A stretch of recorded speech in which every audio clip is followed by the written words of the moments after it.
বর্তমানে এটাই বাজারের সবথেকে ভাইরাল একটা ডিভাইস, কারণ এখানে অ্যাপেল এয়ারপডসের মতো একটা বাডস, যেটাতে একটা ডিসপ্লে দেওয়া হয়েছে, শুধু ডিসপ্লে না, থাকছে অসংখ্য ফিচার, যেমন এটাতে গেমস পাচ্ছি। দেখেন এই গেমসগুলো কিন্তু আমরা সবসময় আমাদের ফোনে খেলেছি, বাট এখন এটা অ্যাপেল এয়ারপডসের একটা ডকে আপনি খেলতে পারছেন, মানে ইমাজিন করতে পারতেছেন।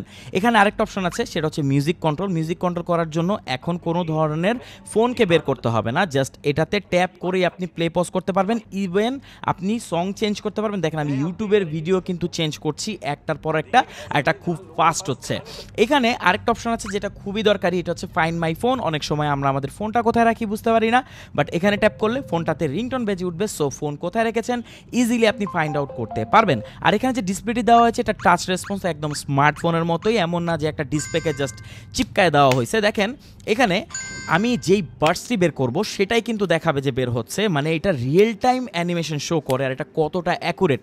এখানে আবার টাইপ সি পোর্ট দেওয়া হয়েছে একদম লেটেস্ট অ্যাপেল এয়ারপডসকে ফলো করার জন্য, এটাতে আবার স্পিকারও আছে। মানে ভাই কি বলবো, সমস্যা একটাই, স্টক খুবই কম, এটাই একটা প্রবলেম।